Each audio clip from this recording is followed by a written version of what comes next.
Wow, I am so excited for this. Everybody, hello. My name is Jerry Jones. I'm proud to be on the board of directors for the Midwest Music Foundation and really excited for the conversation that we're going to be having today.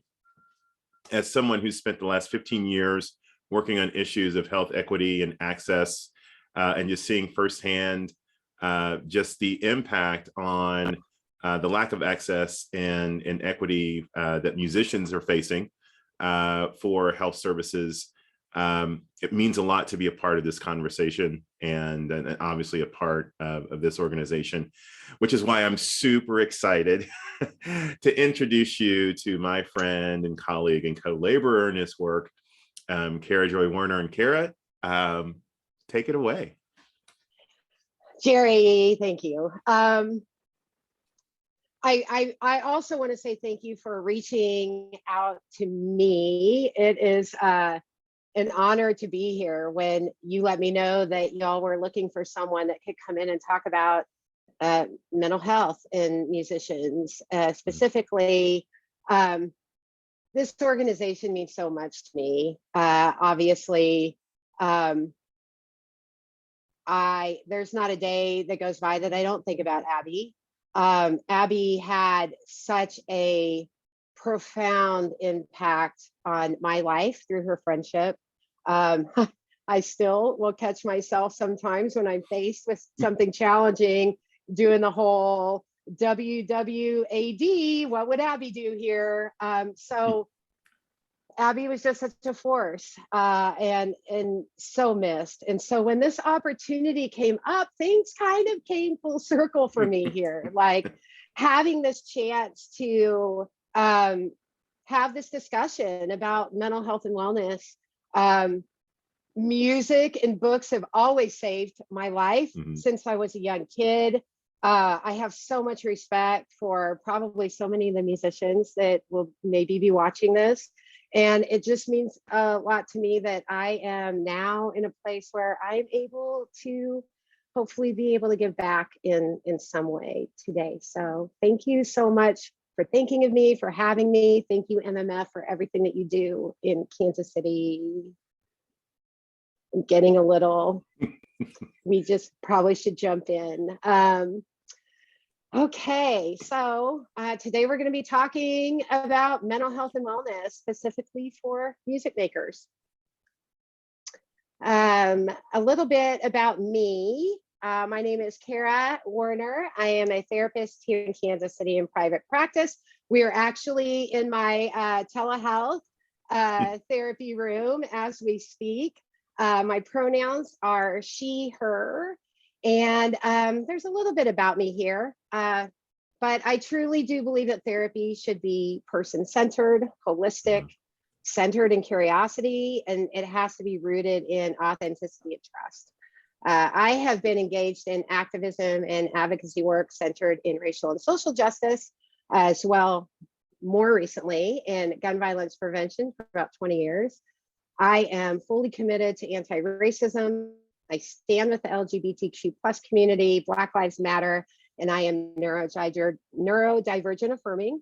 And to this end, I seek to depathologize the human experience and suffering, while also being mindful of the impact of systems, inequity, and capitalism on our mental wellness, individually, collectively. Jerry, you and I have done a lot of that collective work together. Yes, we have. Yes. And as a white woman and therapist, I really embrace authenticity and accountability and recognize my privilege and role in change and advocacy for all marginalized people. I will never stop learning and evolving and changing when needed, and I always strive to do better. I really seek to offer a non-judgmental, authentic, and safe place in which healing, wellness, and change can happen, just growth. So that's me. I will be sharing some different coping skills today, some resiliency building. This is not a replacement for therapy. If you find, that you've tried some of these things and you're still struggling, please reach out. I'm also going to include some resources. you don't have to do this alone. So we're going to cover a few areas today, and all the while recognizing that mental health is more than the absence of mental disorders. We'll be looking at that intersection specifically with mental health and wellness in musicians, what's going on in our brains, what this looks like in a pandemic, right? And then finally, I'll go over some different coping skills in resiliency building, and then some supports as well. So just a little bit of the data that we do have. All of these studies have had relatively small sample sizes, but they do have some common themes. It shocked me when I started researching this a little bit deeper, but musicians are 3 times more likely to experience anxiety or depression than the general public. There are a lot of reasons for this, which we'll get into. And I just kind of want to offer, the sidebar of, we don't ever fully want to erase anxiety. It is our built-in protection system. It's the thing that gives us the warning signs, right? But sometimes it can really grow and really start to impact just our day-to-day life. But as far as some of the research in 2016 and in 2018, Gross and Dr. Musgrave surveyed 2,000 musicians just around challenges they face with mental health. And 70% of the respondents reported really high rates of anxiety, and 68.5% of the respondents reported depression. Some of those key themes that kept coming up that were impactful were status of work, status of value, and then status of relationships. I included this study that was done in Sweden because this is kind of a universal theme. I mean, all of these studies were different in a lot of ways. I know Musgrave and Gross were focusing on musicians from a large variety,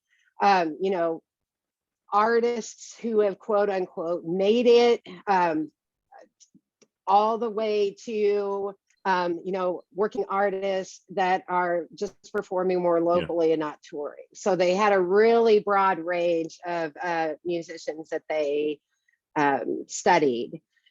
The Sweden study was centered on independent music makers, and the most common symptom there was 73% anxiety, 69% experiencing depression, and then 33% reporting experiencing panic attacks related to performance. Some of those key themes in that study that were highlighted were that fear of failure, coming in at 67%, and financial instability at 59%. And then finally, there was a pretty large study done by the Music Industry Research Association in 2018 that 50% of independent musicians reported experiencing depression, with 12 reporting suicidal thoughts. That's nearly 4 times what we see in the general population. And some of those key themes impacting well-being there are, shocker, lack of access to insurance and healthcare. Thank you, MMF. And then just kind of destabilized routines. So some of the other factors that were highlighted, musicians very often connect identity to that ability to even be able to create. And I think that's kind of a universal artist theme in a lot of ways. But this has all been really further complicated by a digital community of fans, artist industry reps, where musician well-being is commonly undermined just actively in the way that the system operates, right? Oftentimes there are multiple avenues for generating income. Most of the musicians I know are working the quote unquote day job, gigging at night, weekends, having challenges in navigating work schedules along with gigs, or working all day, then trying to play at night. It's challenging. And I think another thing that I was thinking about in having a conversation recently with another friend is just that feeling that this is your calling, right? Mhm. You are here to make music, to write music, to perform. And having all of these obstacles and barriers, capitalism just kind of organically produces for us, right? And then all these other challenges thrown in the mix. That denial, or having to kind of push away who we are and do this other thing so we can make who we are happen, that's really destructive for a lot of Mm. people and has a really great big impact. Some of the other pieces were just those kind of quote unquote antisocial working hours, Mm. tour schedules, traveling, that always on kind of mentality driven by oversupply of music. And then sometimes people experience lack of boundaries, that also leads to musicians struggling to know when to stop working, right? This can result in isolation, a lack of meaningful relationships. Um, and female and BIPOC musicians experience inequity of access to a career and unfair treatment. So sexual harassment and racism, all byproducts of white supremacy Mhm. and capitalism as well. The music industry's instability, working conditions that create the perfect storm to foster mental health struggles in musicians. And then there's also been some interesting research in how certain centers in the limbic system that control negative emotion tend to be more heavily located in the right side of the brain. Mm. Artists, musicians, right brain people, typically, so to speak. People who can really more easily tap into their feelings tend to have dominance in the side of the brain that creates more negative emotions. So he's even saying we might even say that there's a predisposition for that. Mm. So about that brain. There are three major parts that kind of play a role in everything. But overall, our brains will just work. We are wired, to an extent this way, to find solutions, to find answers, to make sense of the world and, of ourselves. If we're looking at that reptilian brain part, that's where that fight, flight, freeze, fawn response lives. That's something that's just in there. All of us have it. It's the it's the thing that kept us safe, right? Mhm. Evolutionary wise, you see the lion over there. The lion wants to eat you. Do you run? Do you freeze? Do you, fight? What do you do, right? And then, our brains are also wired with that negativity bias, which kind of also plays back into that last comment on that last slide. 10 people can tell us we did this great job or this great thing. And Mhm. one person can be like, you suck. And we're going to focus on that one person, right? That one negative thing.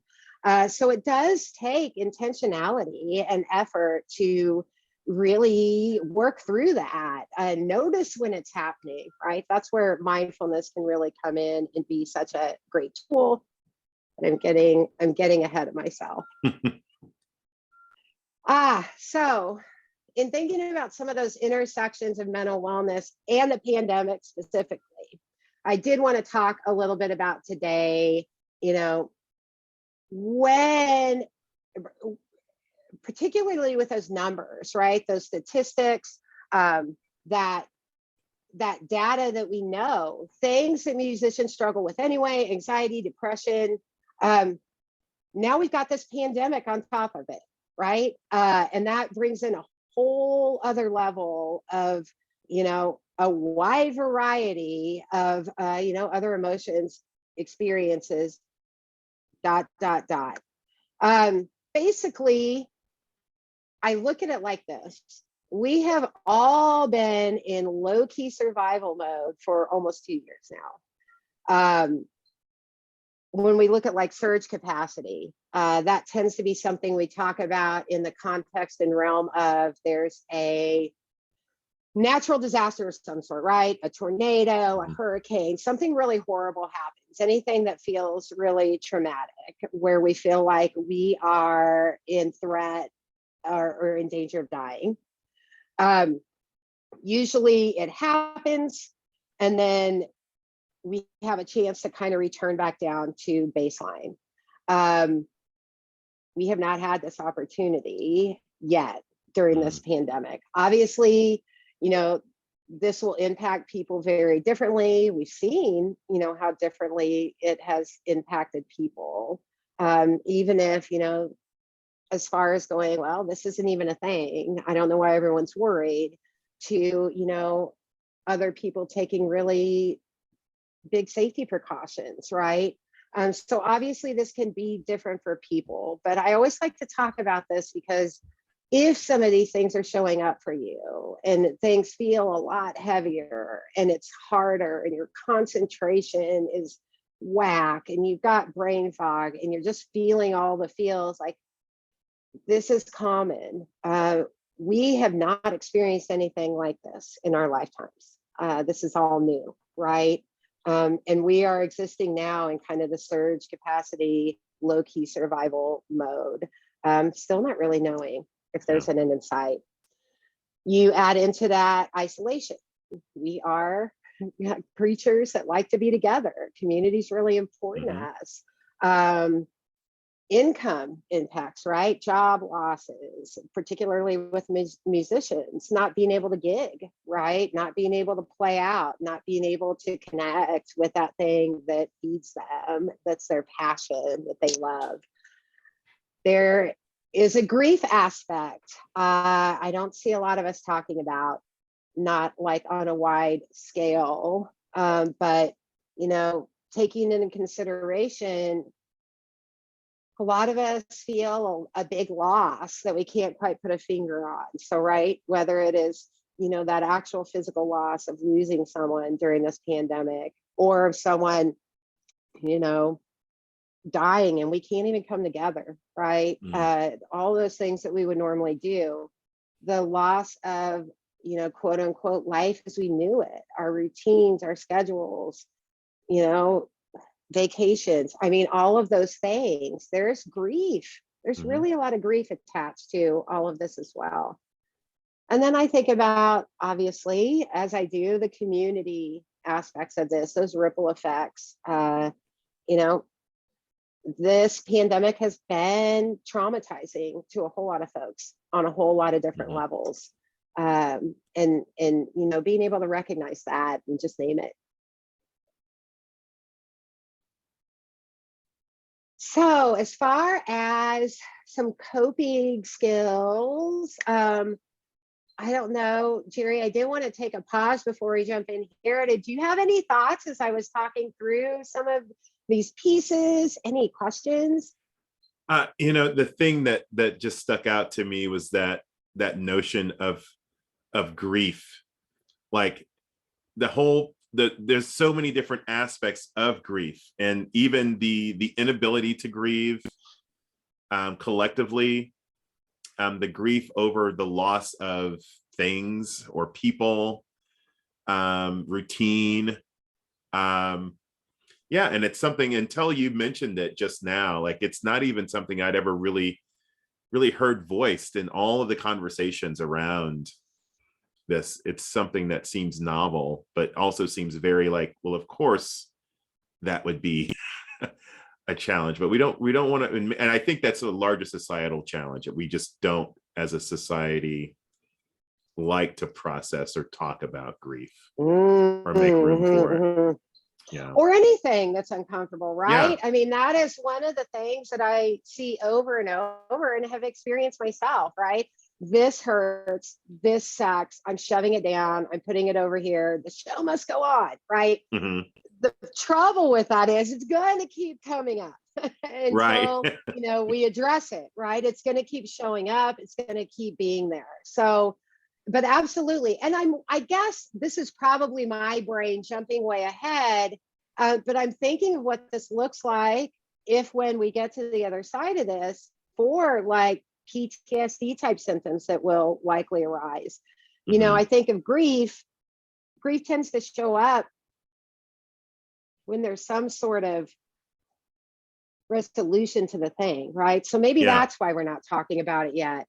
But I do think that there are little bits of grief that we've experienced through this entire process. I mean, even, I talked to a lot of folks who lost a lot of faith in humanity, and that can leave us real shook, when we have that kind of like, oh, this is what's happening now, right? That hopelessness, that lack of control, right? That's why I talk a lot with clients about, you're in survival mode, get in there. Where can you exert any level of control? Focus on that. The rest of it just needs to be where it is for now, right? Getting back to basics.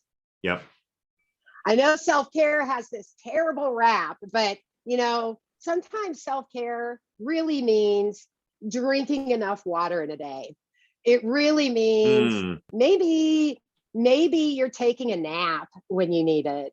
It means listening to yourself and honoring yourself. It doesn't have to be some big spa day or some vacation. Like literally it means caring for you. And how do you do that? Nobody can care for us like we can care for us, right? Right. And so that kind of intentionality of being able to show up for yourself in some way, even if it is just drinking water, right? That's self-care. That's self-care. Yeah. All right. So some of these coping skills that I wanted to share today, all of these are really centered in re-regulating that limbic system when it's gotten off the rails, right? You become dysregulated. I really love the box breath. I always like to caution people, if you have not done any practice with deep breathing before, go slow with this one. But definitely it can be really helpful. So basically you're inhaling through your nose for the count of 4. You'll hold it at the top for the count of 4, exhale through the mouth for the count of 4, and then hold it at the bottom for 4. And just do a couple of those, right? Maybe just want to start out with, see how you feel. If you're feeling lightheaded, please sit down, because that can happen. I think particularly breathing has been interesting to me, because this is literally how the virus gets inside you. We're breathing, right? So I noticed initially at the beginning, I was holding my breath a lot throughout the day, not even really consciously aware of it, until I noticed I have breathing as kind of a regular self-care practice for myself, but I was like really noticing I'm breathing so shallowly. I still will notice it even with my mask on. Sometimes when I'm in places, I'm not breathing like I just would have, right? So that breath is important, because when we are holding it, where things are also happening that are like, warning bells. So that can also exacerbate some symptoms of anxiety, even in that way. I put rest on here because seriously, rest. I can't emphasize this enough. We don't earn rest. We don't work ourselves down and then we get this, like it's something that we've earned. We deserve this. We need it, particularly as we are still rallying during times that aren't exactly in the clear, right? That are still really uncertain in a lot of ways. All right, Jerry, this next one you're going to do with me. Do you have a pen? I do. All right. All right. Let me get my trusty notebook. All right. Oh, you're not writing with it though. Gotcha. Oh, okay. I'm going to show you. Okay. Ha ha ha. So this exercise stimulates the vagus nerve, which is a nerve that is so cool. It runs through the body and touches like every organ. I don't know. I just think that's so fascinating. But that's a complete sidebar. But this nerve, part of it is responsible for helping calm. I'm not sure I'm the hugest fan of the word calm, but maybe re-regulate, right? If we're feeling dysregulated. It's an easy one. And I've got to turn, because when I try and show people and I'm looking at the screen, I feel like that scene in, do you remember that movie Mallrats, where they're looking at that magic picture and you've got to do the thing with your eyes. See, Okay. Anyway. I'm sorry. That took me down a whole other rabbit hole, which if you all know me by now, like, yeah, that's a dangerous thing. All right, here we go. All right. Okay. So for virgins, I usually set a timer on my phone for about a minute is a good time to start with. You can definitely go, longer than that, the more you practice with it.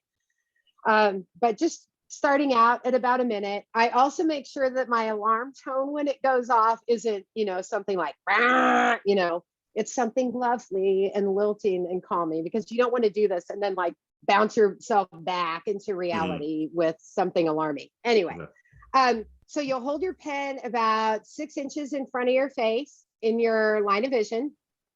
And then you're going to identify a spot about 6 feet in front of you, like on the wall or whatever. But when you're doing this, when you shift your focus to that far spot, you should be able to still see the pen kind of blurry, like in your vision.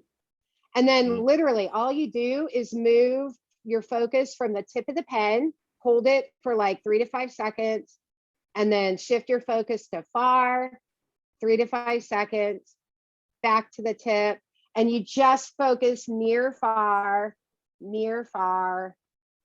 about 3 seconds in each spot for a minute or until whenever your alarm goes off.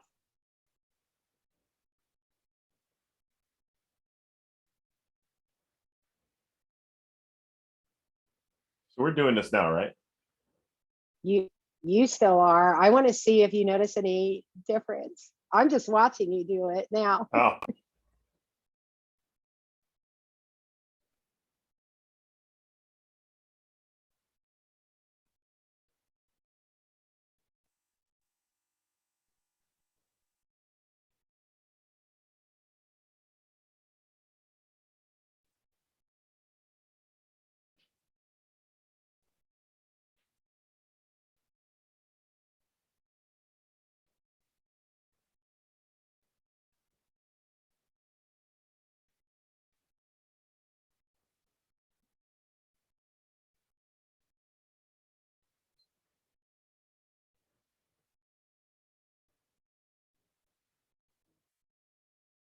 Noticing anything? It's just kind of I think for me it feels like my mind is just, I don't even know if it's focused, but like it just feels clear.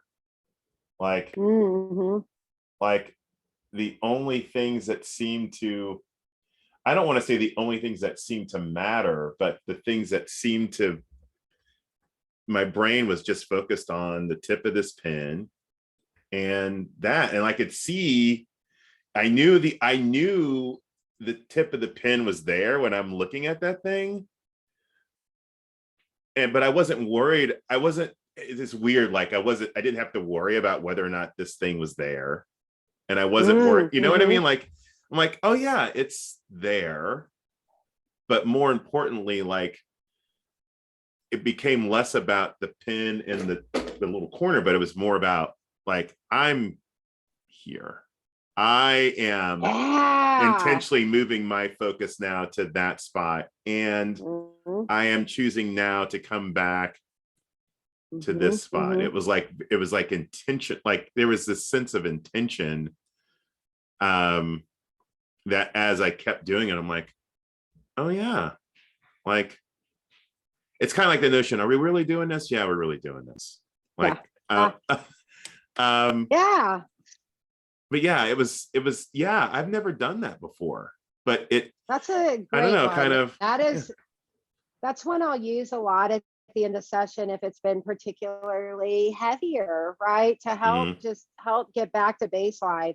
I always tell the folks I sit with, I don't like shaking up the snow globe, putting it back down and see you later. So it's just a really good technique to be able to use in those moments, just to be able to come back into yourself, right? Give your thinking mind a break and just be right here, right now. I loved that you notice that kind of just being present in the moment of what you're doing in that moment. That can So many of the thoughts that we have during a day are, I can't remember, 47% of the thoughts we have in a day either exist in the past, things that have already happened we have no control over, or in the future.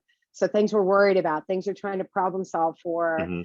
We can't do anything about either one of them, right? Essentially. So being able to practice like being right here, right now, what is happening right now, can also be incredibly helpful for folks that experience anxiety. Yeah. Thank you for doing that. That was helpful, Jerry. Yeah. And then movement in and of itself can be really vital. Just stretching, walking, yoga. I mean, yoga is great because it also helps facilitate that breathing, right? We're breathing, we're coming in our bodies, we're being really present in the moment. That's also excellent. And no, I will not be doing downward dog for the purposes of this video, because I care about you all and no one needs to see that. All right. Yeah, Jerry, yes. Oh, wait, what did I do? Can I go back on this? I think I skipped one. I think you can go back. How do you go back? I want to make sure I did it. Yep. See what I did there? All right. Now I need to get back in there. Here we go. Thanks for bearing with me. This is how things happen in the technology age of the pandemic. All right. So for some other coping skills that can be helpful, a body scan. Just even taking a minute or two each day to check in with you, drop in, check in, notice how you're feeling, not attaching judgment to it. Like you're literally just observing this. Oh, my shoulder feels tight.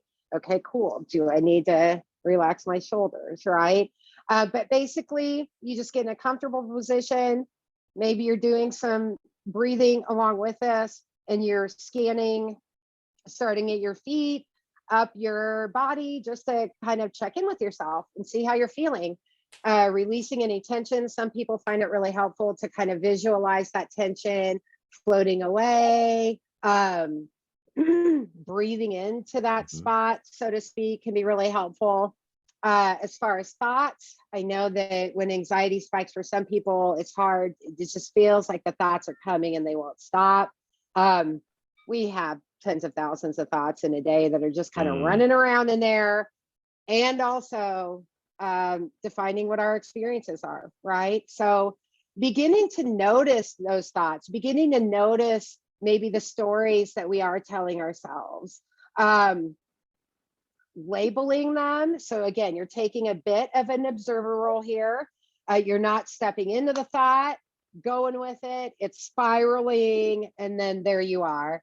But if you're taking that kind of baby step back and just noticing what your thoughts are, what you're thinking about, it can be as simple as far as labeling as saying, I'm thinking, or I'm worried about that thing, or I feel really tired, or I feel really sad. It can be as simple as that. You're just acknowledging that it's there so that it can pass, right?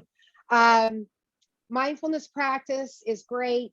There are lots of ways that you can cultivate that. There are apps. Insight Timer is great. It's all free, and there are a lot of options in there. I'm a personal huge fan of Shine. And I use Shine during the day, and then I use Headspace at night for the sleep cast.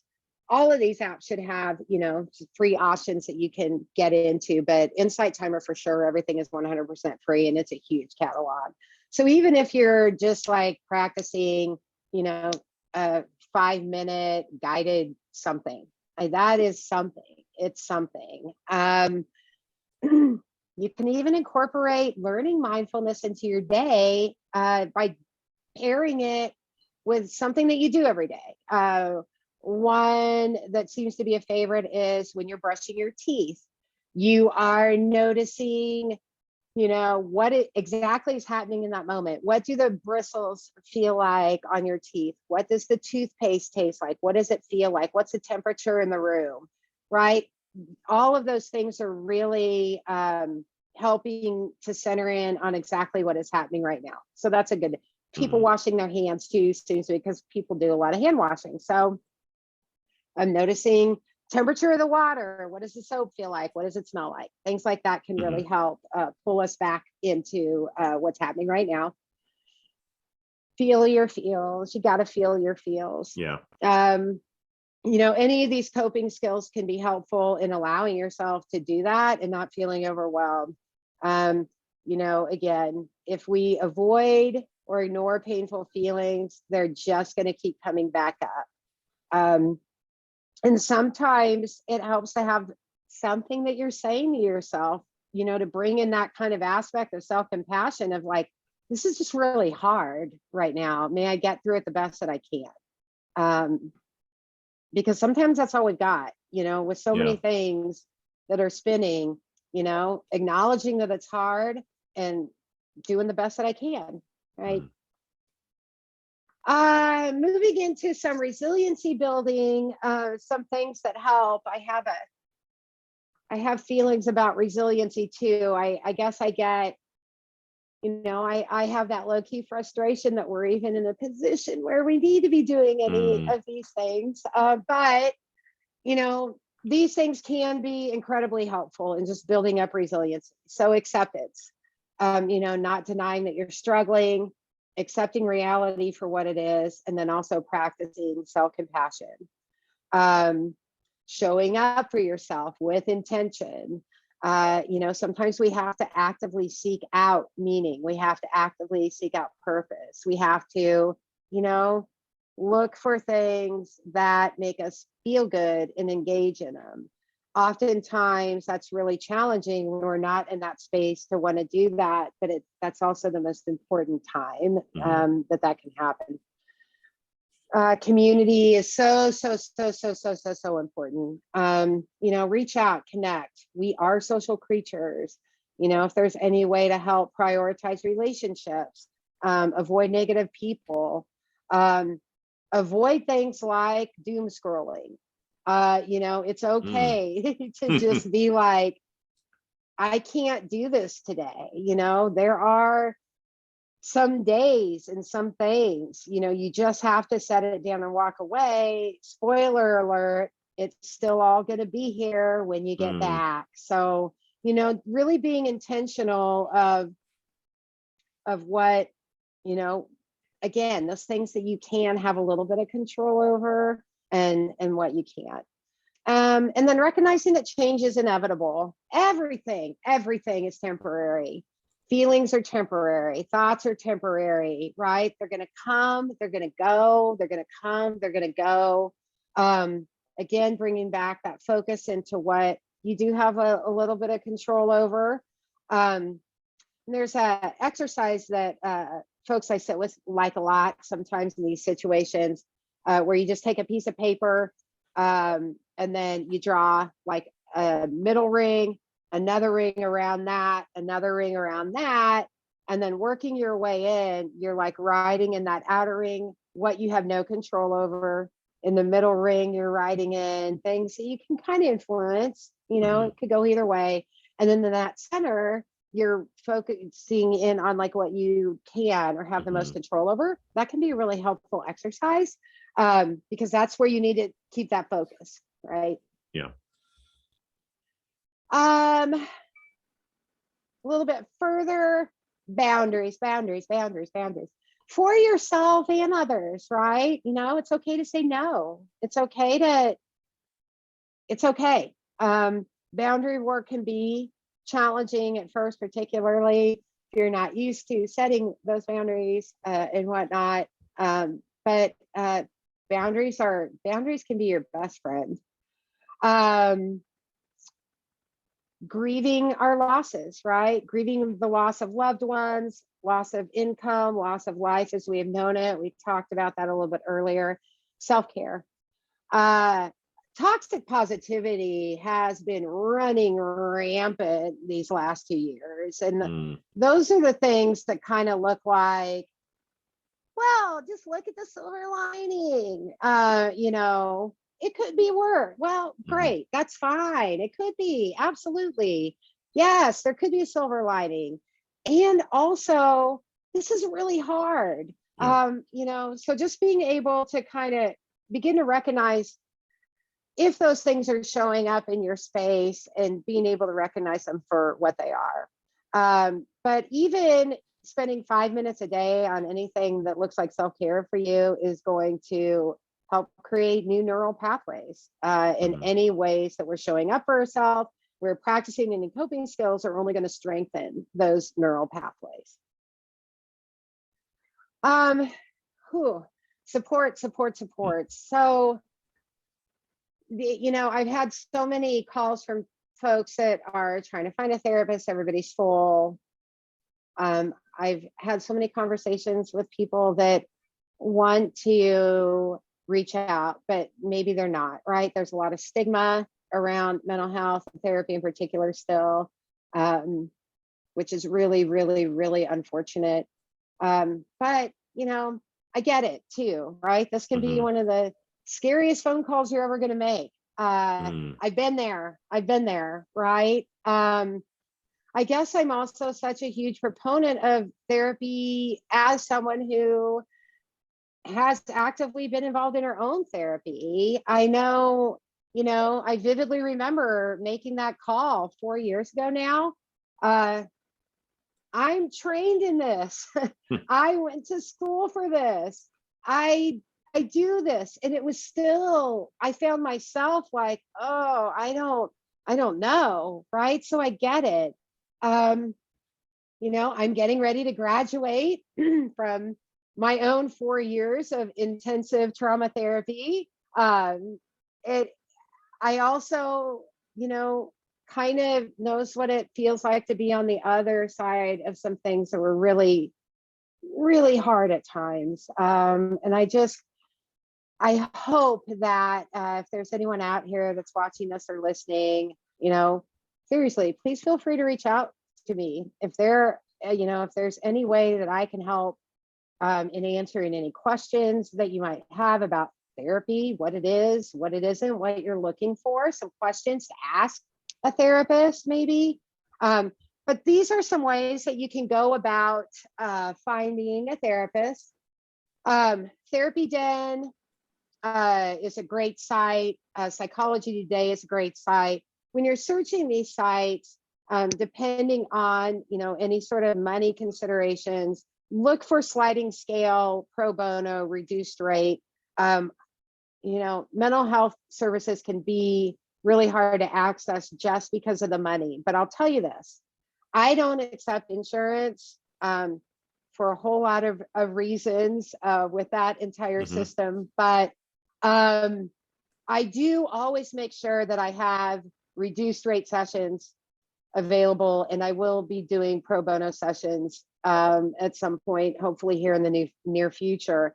Every therapist is likely going to have this as an availability. So even if you're seeing someone and you're like, oh, it costs too much, it might not, just ask. In the community, Metropolitan Organization to Counter Sexual Assault, MOXA, they have therapy services.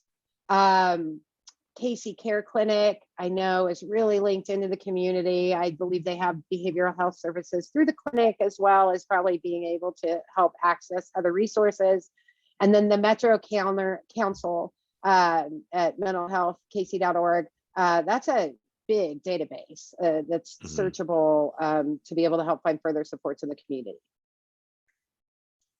And then finally, there are some phone numbers here.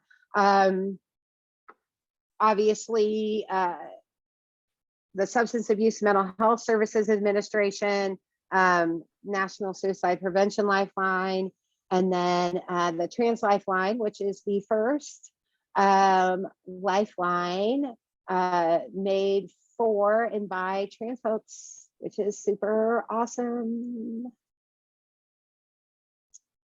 And then